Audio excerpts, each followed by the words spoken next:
The UFC Fight Night in China just got wrapped up. Of course, the main event being Yan versus Figgy. And let me just say, that fight delivered. Of course, I had Yan winning, but like Figgy did better. I don't know if Figgy did better than I thought, but Figgy was really hanging in there. He was letting some good shots on Yan, like towards the later rounds. But Yan, a great performance. It was a 50-45. It was a great performance to me. Was it 50-45 worthy? No.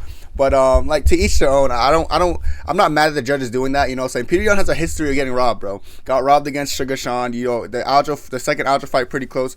So I know Yan was happy that all judges this time unanimously said 50-45. So man, Yan is so good, bro. And first of all, before I even get into this fight, this card was crazy. First of all, not only was it 6 a.m. main card start time, bro, I didn't even watch the prelims. I woke up and I looked back and seen some people getting put out in stretchers and shit. I heard the prelims was really good, like entertaining skill-wise and all that stuff. But as far as the main card goes, bro, it delivered. There were some crazy upsets and this, that, and the third, so it was kind of crazy. But as far as Yan goes, man, Yan is the best striker in the UFC.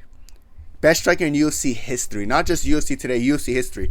Bro, the narrative, like, with, oh yeah, he's just the best boxer. Yeah, I already knew he was, like, one of the best boxers, if not the best boxer. Him and Ilya, both, like, they're both up there, in my opinion.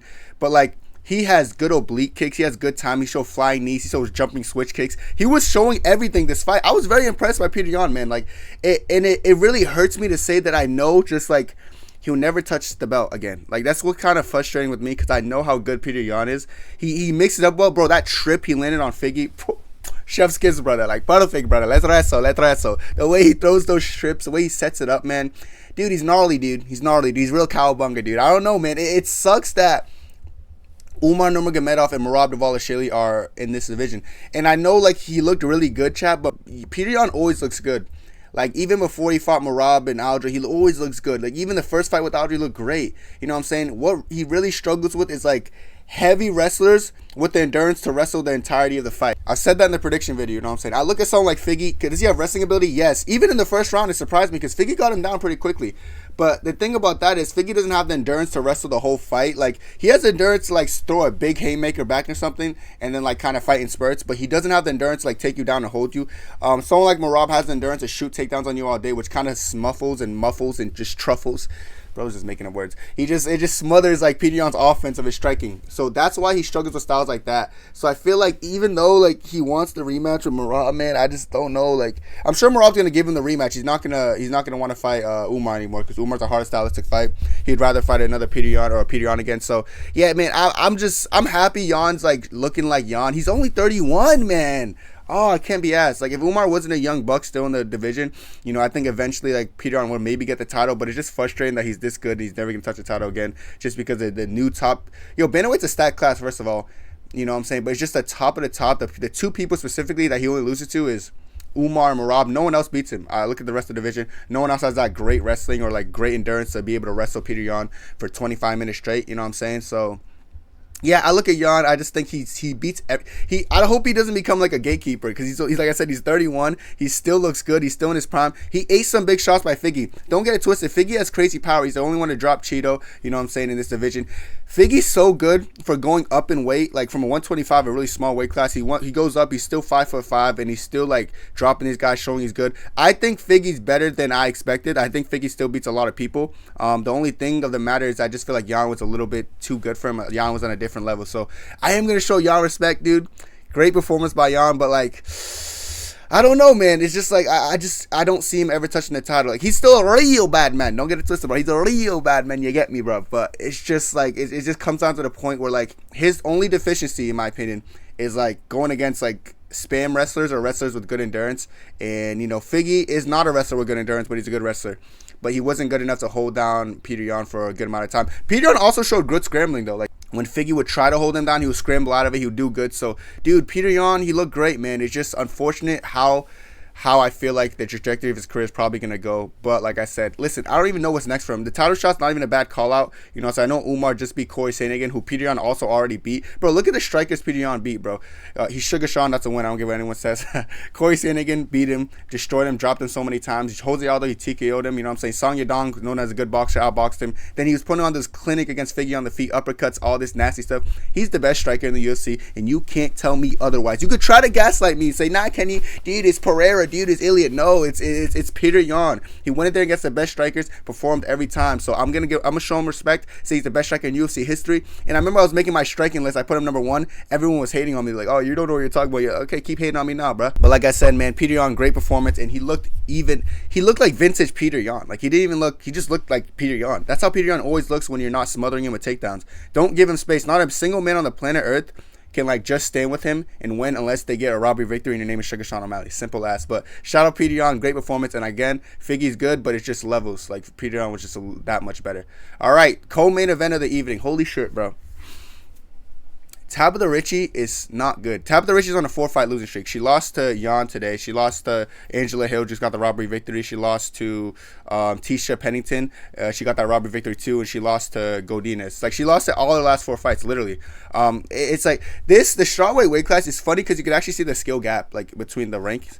Like this is what happens when number 10 rank goes into number 2. It was like this fight like should never have happened. I think Tabitha Richie did take it on short notice, so like good for her. You know what I'm saying? But like listen, she's just too goofy on the feet. You know what I'm saying? Known for having decent judo, but she can't take down someone in like who's that high in the strawweight weight class because their scrambling ability is too good. Like Yan was tagging her up with some big shots. Shout out Richie for having a good chin. You know, so looking good. You know what I'm saying? Looking good while losing the fight. You know, you hear me, chat. You know, she's looking a little. You know what I'm saying? Real bad, man. But man, it is what it is. She went in there. She tried to perform. This performance, for me personally, it made me realize how good Yan Zhongnan was. Like, cause it made me realize how good Zhang Weili is for like, cause Zhang Weili beat up Yan by points, decision, and submission when they fought. Like she beat her 3 ways in one fight. You know what I'm saying? I'm pretty sure Yan tapped in one of the fight or went out cold or something. Oh yeah, she went out cold at the end of the round, and there was a time she dropped her multiple times, looked like it was about to get finished by TKO, and then there was a time she beat her by points. So Zhang Weili is that good. I know Yan wants the rematch, but I feel like Yan just needs to understand that she went against Tabitha Richie, who's the number 10 ranked fighter strawweight. You know what I'm saying? So she's not all that good. You know what I'm saying? I knew this was gonna go this way. In my prediction video, I did call Yan pretty much winning easily by domination or battering her, and that's what she did. She battered her. So no surprise here. If you are surprised, I don't know what to tell you because that's embarrassing. But yeah, of course, Yan Zhongnan is gonna be Tabitha Richie. Richie's like she's not that good to me. I'm sorry. Like I don't want to be a hater for 11-2 record, now 11-3. She's never like wowed me. She looks good though. She wows me when I look at her, but that's about it, dog. So yeah, Yan Zhongnan, easy win, no surprise. Now Song Kenan versus Muslim Salikov. I did have Muslim Salikov winning again, and I said it could be like TKO or points. And what was it? It was a KO, bro. This was KO of the year caliber though. This was a candidate for the best KO in the year. Spinning wheel kick, and then he puts him down and he finishes him. Bro, Song Kenan has a good chin. Out in the prediction video, I was literally praising Song Kenan for his great chin. Then he gets absolutely mollywopped by Muslim Salikov. So it is what it is. Good. I'm happy for Muslim Salikov because the dude is 40 years old and he's still having knockout of the year contender like candidates. Like what is that, bro? Who give him, brother? We have to check this moment, brother. You know what I'm saying? Dagestan and Russia representing, bro. Showing the striking element of it.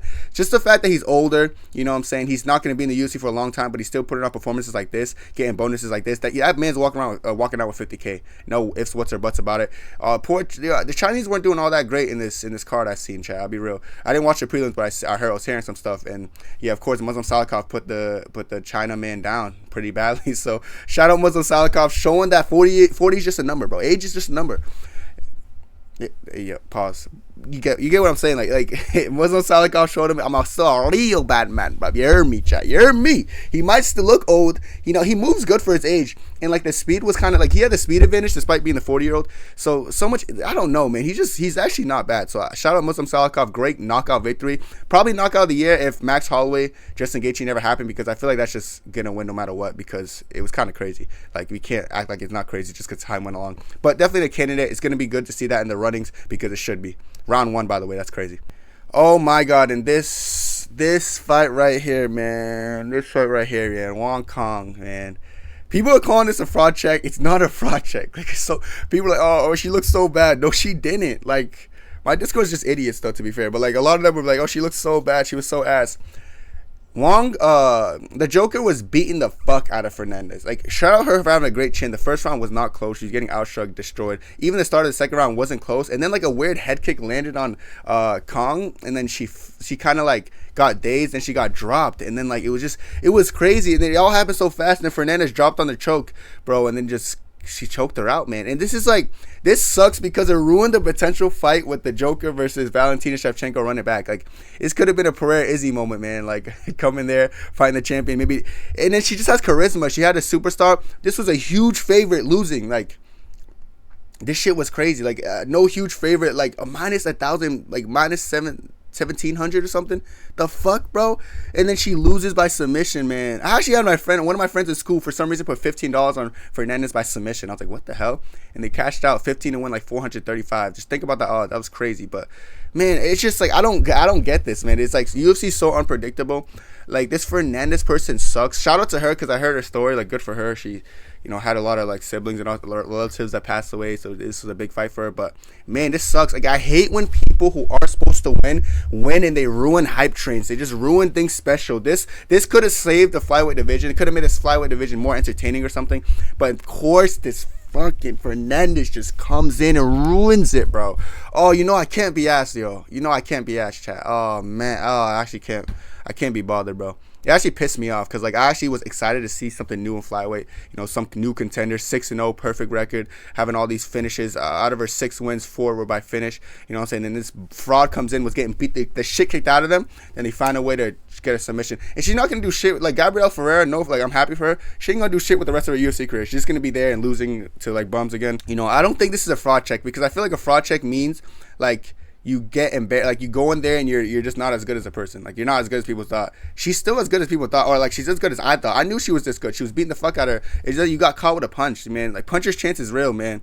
And she got punched and she quickly jumped to the submission. So shout out Gabriela Fernandez. It hurts me to say, honestly, because you're trying to piss me off. Just looking at her face right now is getting me mad on the screen. But the Joker, man, it's like, this isn't, like I said, not a fraud check. She can come back and start winning fights, and she can still get to the title. Islam Makhachev, early in his career, you guys are forgetting what happened to him. Shout out my boy Pantoja, now the flyweight champion. But people forget, man. Pantoja put Islam to sleep, dude. People forget, dude. He was cowabunga back in the days. You know what I'm saying? But Islam ended up being great. This is, like, similar to that moment, except for, like, I don't know. I'm just trying to cope, whatever. It's not even cope. Like, I don't, like, I can't be asked. I just can't be asked, bro. Oh, man, I like the Wong Kong, man. The Joker will be back, chat. Don't even stress. Yo, I'm not even stressing. Like, I know she'll be back. It's just a matter of, like, it just doesn't need to be on the record. Like, we should, like, I should make a pension or something.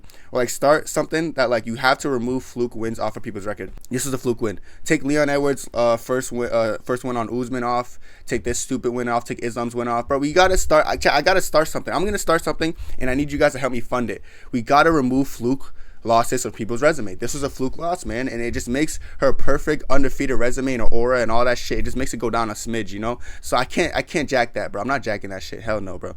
So Wong Kong won, in my opinion. Early stoppage, early choke stoppage. She got choked out, but it's weird because she got choked out, fell asleep, then she kind of got back. I was like, bro, I can't be asked though. I really can't be asked. But, Wong Kong, the Joker is still the Joker. She has a cool gimmick, and all that to get embarrassed. It's like, oh, I can't even look on Twitter because everyone's trying to make fun of her. I actually feel bad. Like, I don't even care about women's MMA like that. That's cap. I do. But, like, this fighter specifically, I had a lot of hopes in them. So, Gabriela Fernandez, congrats for ruining everyone's dreams and just you're gonna continue being a bum.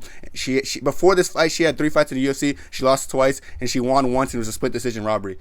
Bullshit, man. I can't be asked, but I don't want to hear it. This girl sucks, and she got lucky and landed a fake punch that was AI generated, and she beat Wong Kong. Who cares? Moving on. I'm gonna move on before I keep getting mad. Volkan Oezdemir versus Carlos Uberu. Now, it's funny because in this fight I said that I think Volkan Oezdemir can win, and I was wrong, but the fight was closer. They like 96 strikes to 98. The fight was closer than the judges' score. Like, a judge's scorecard had it 30-27 or something. I didn't think Uberu won all rounds, but like I said, Volkan Oezdemir made it competitive. Uberu used good movement. He was circling a lot. It's the city kickboxing style, the Izzy little, sometimes Izzy hooker, little low kick, circle, find your counter punching timing. He has some good counter punch. I'll give Carlos Uberu credit. He actually is really good.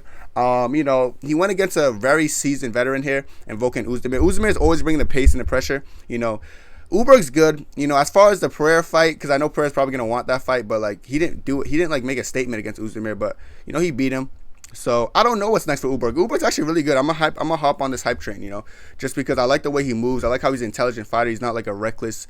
He's not one of those. And he had good endurance. Like he looked great in that fight. He looked better than Volkan, I'd argue, in the third round. So like I like I'm jacking Uber, not just because he's city kickboxing. I doubted him in this fight. I don't think I'm gonna be doubting him again. Unless he gets jumped to the title shot, then Pereira's gonna beat him. But like, as far as the rest of the division, I could see him beating a lot of other people, like a Yuri Prochazka maybe two or something. Yuri's pressure might like get him like if there's a 5-round fight, but in a 3-round fight, I think Uberg wins. You know what I'm saying? And I think he could beat Jamal Hill, other people like that. He's actually pretty good, and I actually like the way he fights. He's just intelligent in his fight style. So shout out Uberg, and I think that was a good performance. He beat Uzdemir by UD, of course. Was it 30-27, though? I don't think so. I think Uzdemir got a round. I forgot what round it was. Maybe the second round he got. But, yeah, good fight no matter what, competitive. And, yeah, moving on to this.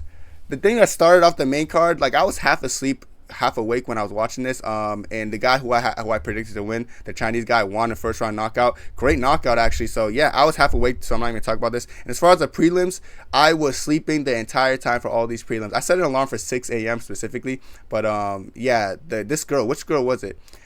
I think it's this girl. She got, like, sent out on a stretcher, no? Unless I'm mistaken. I think it was her, though. Yeah, poor girl, man. She gets sent out on a stretcher, and like they're updating us throughout the card, so she's good. So it's all good, but she's all right. So, anyways, chat. This was my takeaway from UFC Fight Night Yan versus Figgy. Overall, I'm gonna say the card wasn't bad. It was actually pretty entertaining. The biggest takeaway is Yan's great. He's talented, but he's probably never going to be champion. It's all good, bro. It's all good. We can still dream about him being champion. We can still manifest it, you know what I'm saying? But maybe manifestation can, delude us into believing something that would never happen. But that's it for me. Let me know what y'all thought about this fight night. It wasn't bad, honestly. I think the next card is 310. I don't think there's a UFC card next week. I don't think there's a UFC card next week. There might be. I'm going to check, but that's it for me. Have a good day, and God bless. 2, 3.